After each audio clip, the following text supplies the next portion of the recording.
अगर आपने अभी तक हमारे चैनल को नहीं सब्सक्राइब किया है तो सब्सक्राइब कीजिए हमारे चैनल को, प्रेस कीजिए बेल आइकॉन, जिससे आपको मिलते रहें स्वास्थ्यवर्धक वीडियोस के अपडेट लगातार। आपका यह सब्सक्रिप्शन पूरी तरीके से मुफ्त है, इसके लिए आपको किसी को भी कोई भुगतान नहीं करना होता। 42 हियर। कैसे हैं आप लोग?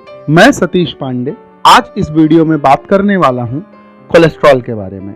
कोलेस्ट्रॉल दिल की बीमारी की बड़ी वजह है। ऐसे में एक्सपर्ट कम फैट वाले खाने को तरजीह देते हैं ताकि कोलेस्ट्रॉल ना बढ़े। लेकिन लेटेस्ट रिसर्च कहती है कि कोलेस्ट्रॉल बढ़ने से खाने का ज़्यादा रोल नहीं है। साथ ही दिल की बीमारी के लिए तेल कहीं ज़्यादा खतरनाक है रिफाइंड कार्बोहाइड्रेट की तुलना में। कोलेस्ट्रॉल को दूर करने में सही खान पान की जानकारी आज हम आपको देंगे अपने एक्सपर्ट की मदद से।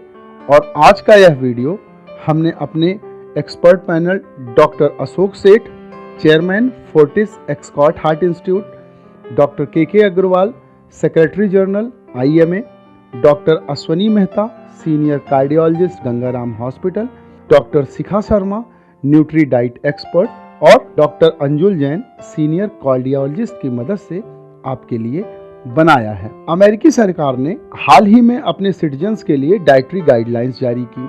572 पेज की इस रिपोर्ट में कहा गया कि खाने से मिलने वाला कोलेस्ट्रॉल यानी डाइटरी कोलेस्ट्रॉल दिल के लिए नुकसानदायक नहीं है। पहले कहा जाता था कि किसी भी शख्स को अपनी डाइट में रोजाना 300 मिलीग्राम से ज्यादा कोलेस्ट्रॉल नहीं खाना चाहिए। यह कोलेस्ट्रॉल अंडे का पीला भाग, मक्खन, घी, क्रीम, चीज, रेड मीट आदि में मिलता है, वरना दिल की बीमारी हो सकती है। लेकिन नई गाइडलाइंस के मुताबिक जो कुछ पहले कहा गया था, इसके उलट कहा गया है कि डाइटरी कोलेस्ट्रॉल और ब्लड कोलेस्ट्रॉल के बीच कोई कनेक्शन नहीं है। तो क्या है इस रिसर्च की अहम बातें? इस रिसर्च के अनुसार कोलेस्ट्रॉल दिल की बीमारी की बड़ी वजह है, यह सही है। लेकिन हम खाने में जो कोलेस्ट्रॉल ले रहे हैं उसका कोई खास खतरा नहीं है। ट्रांस फैट सेहत के लिए बेहद नुकसानदायक है। ट्रांस फैट तेल को बार बार गर्म करने या बहुत तेज गर्म तेल में कोई चीज तलने से होता है। ये वनस्पति घी में ज्यादा पाए जाते हैं। इसके अलावा लो डेंसिटी कोलेस्ट्रॉल, जिसको बैड कोलेस्ट्रॉल भी कहा जाता है, खतरनाक हो सकता है। यह बेशक आर्टरीज को ब्लॉक न करे, लेकिन इसके छोटे पार्टिकल आर्टरीज में सूजन पैदा कर सकते हैं। सैचुरेटेड फैट जैसे घी, बटर, चीज, रेड मीट आदि से दिल की बीमारियों का कोई सीधा कनेक्शन नहीं है। रिफाइंड कार्बोहाइड्रेट जैसे सफेद चीनी, सफेद चावल, सफेद मैदा सेहत के लिए फैट से ज्यादा नुकसानदायक है। बेशक इन तमाम बातों से हमारे मन में कुछ सवाल उठते हैं और यहाँ हमने उन्हीं सवालों के जवाब ढूंढने की कोशिश की है। क्या अमेरिकी सरकार की ये गाइडलाइंस भारतीयों पर भी लागू होती हैं? हाँ, इसका जवाब है बहुत हद तक यह गाइडलाइंस हम पर लागू होती हैं। हालांकि हमें और भी ज्यादा सावधान रहने की जरूरत है, क्योंकि हम भारतीयों को जापानियों के मुकाबले 20 गुना, चीनियों के मुकाबले 6 गुना और अमेरिकियों के मुकाबले 3 गुना ज्यादा दिल की बीमारी का खतरा होता है। इसके अलावा हम एक्सरसाइज करने में पीछे और खाने में बहुत आगे हैं। ऐसे में हमें ज्यादा सावधान रहने और अपने खान पान को बेहतर करने की जरूरत है। तो अब प्रश्न उठता है कि कोलेस्ट्रॉल क्या है और इसके क्या नुकसान हैं? कोलेस्ट्रॉल वैक्स जैसा चिपचिपा चीज है जो शरीर की सभी कोशिकाओं में पाया जाता है। हमारे नर्वस सिस्टम से लेकर डाइजेशन तक में यह मदद करता है। कई हार्मोन भी इससे बनते हैं, लेकिन अगर यह बढ़ जाए तो आर्टरीज में जमा होने लगता है और यह दिल की बीमारी का वजह बनता है। कई बार जमा कोलेस्ट्रॉल में कोई हिस्सा टूटकर आर्टरीज को ब्लॉक कर देता है, जिससे हार्ट अटैक या हार्ट स्ट्रोक हो सकता है।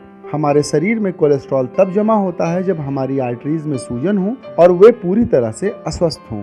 CRP यानी C reactive protein blood test marker से आर्टरीज की सूजन का पता चलता है। क्या खाने से जुड़ा है कोलेस्ट्रॉल का खतरा? नहीं। अगर आप स्वस्थ हैं तो खाने में कोलेस्ट्रॉल वाली चीजों का ब्लड कोलेस्ट्रॉल पर ज्यादा असर नहीं पड़ता। इसकी वजह है कि हमारे शरीर में मौजूद 85 से 88% ब्लड कोलेस्ट्रॉल लीवर बनाता है। सिर्फ 12 से 15% कोलेस्ट्रॉल ही हमें डाइट से मिलता है। लेकिन अगर पहले से ही कोलेस्ट्रॉल ज्यादा है या रिस्क फैक्टर मतलब आपकी फैमिली हिस्ट्री, स्मोकिंग और मोटापा आदि है, तो खाने में कोलेस्ट्रॉल पर कंट्रोल करना बहुत जरूरी है। यानी आपको कोलेस्ट्रॉल बढ़ाने वाली चीज़ें नहीं खाना चाहिए और कोलेस्ट्रॉल को कंट्रोल रखने के लिए ज़रूरी है कि हम ट्रांस फैट और रिफाइंड कार्बोहाइड्रेट ना खाएं। हाँ, फैट को पूरी तरह डाइट से निकालने की ज़रूरत नहीं है, क्योंकि 15% तक जो कोलेस्ट्रॉल है वो हमें हमारी डाइट से मिल जाता है। तो आपके मन में सवाल आता होगा कि क्या अब घी, मक्खन, चीज़ से परहेज करने की ज़रूरत नहीं है? पहले भी देसी घी, मक्खन, चीज़ आदि को सेहत के लिए काफ़ी खतरनाक माना जा रहा था, जो कि सही नहीं है। अगर आप स्वस्थ हैं तो खाने में रिफाइंड ऑयल के साथ साथ देसी घी, मक्खन, चीज़ जैसी फैटी चीज़ें ले सकते हैं। ये हेल्दी हैं, लेकिन ध्यान रखें कि अति सर्वथा वर्जते। रोजाना 1 या 2 चम्मच घी, मक्खन ही काफ़ी है। अगर हफ्ते में 3 या 4 अंडे का पीला हिस्सा आप ले रहे हैं तो आपको वनस्पति घी से दूर रहना चाहिए और एक बार में ज़्यादा गर्म किया तेल इस्तेमाल नहीं करना चाहिए। ध्यान रखें, घी और तेल बहुत पुराना ना हो। 1 साल से पुराना तेल और 6 महीने से पुराना देसी घी बिल्कुल यूज़ न करें। वैसे भी जिनका कोलेस्ट्रॉल ज़्यादा है वे किसी भी तरह के सैचुरेटेड फैट से अपने आप को दूर रखें, तो ही वह उनके लिए अच्छा है। तो आपके मन में यह प्रश्न आएगा कि कितना घी और मक्खन हम अपने खाने में ले सकते हैं। घी और मक्खन को लिमिट में ही खाना चाहिए। अगर आप स्वस्थ हैं तो भी रोजाना 3-4 चम्मच से ज़्यादा फैट ना लें। इसमें देसी घी, मक्खन, रिफाइंड ऑयल, चीज़ आदि सभी शामिल है। और कौन सा तेल आपकी कुकिंग के लिए अच्छा है? तो इसका उत्तर होगा, किसी एक तेल के बजाय बदल बदल कर और कॉम्बिनेशन में आपको तेल यूज़ करना चाहिए। मसलन 1 महीने सरसों का तो 1 महीने मूंगफली का तेल यूज़ करें, दूसरे महीने रिफाइंड और कनोला का तेल आप इस्तेमाल कर सकते हैं। आप अपनी पसंद से कॉम्बिनेशन बना सकते हैं। इससे शरीर को सभी जरूरी फैट्स मिल जाते हैं। खाने में तेल जो होता है उसमें मोनो अनसैचुरेटेड यानी मूफा और पॉली अनसैचुरेटेड यानी फूफा फैट मिक्स होना चाहिए। फूफा के 2 हिस्से होते हैं, पहला ओमेगा 3 और दूसरा ओमेगा 6। दोनों ही हार्ट के लिए बहुत ज़रूरी हैं। मूफा ऑलिव ऑयल, राइस ब्रैन, सरसों, मूंगफली आदि में ज़्यादा होता है, तो फूफा, सफोला, कनोला, सनफ्लावर आदि में ज़्यादा होता है। कोकोनट ऑयल भी सैचुरेटेड होने के बावजूद कोलेस्ट्रॉल नहीं बढ़ाता। उत्तर भारत में रहने वाले लोग कोकोनट ऑयल नहीं यूज़ करते, लेकिन तटीय इलाकों में रहने वाले इसे खाते हैं, क्योंकि वे आमतौर पर घी, मक्खन कम खाते हैं। मोटे तौर पर olive oil, canola oil, soybean, sunflower, rice bran और सरसों के तेल को अच्छा आप मान सकते हैं। वैसे सबसे अच्छा है कि 1/3 सैचुरेटेड यानी देसी घी, 1/3 ओमेगा 3 यानी सरसों का तेल और 1/3 ओमेगा 6 यानी सनफ्लावर लें। तीनों को रोजाना 1-1 चम्मच आप खा सकते हैं। आजकल ब्लेंड ऑयल यानी मिले जुले तेल भी मिलते हैं, आप इनका इस्तेमाल भी कर सकते हैं। तो ऑयल खरीदते वक्त आपको किस बात का ध्यान रखना चाहिए? केमिकली एब्स्ट्रैक्ट ऑयल के बजाय प्रेस्ड ऑयल आपको खरीदना चाहिए। बॉटल पर लिखा होता है तेल प्रेस्ड है या केमिकली एक्सट्रैक्ट। कच्ची घानी का तेल यानी सरसों का तेल प्रेस्ड ऑयल की कैटेगरी में आता है। अच्छे तेल में ओमेगा 3, ओमेगा 6 और 9 होने चाहिए। तेल में ओमेगा 3 और 6 को बीच में 1:5 के रेशियो में होना चाहिए।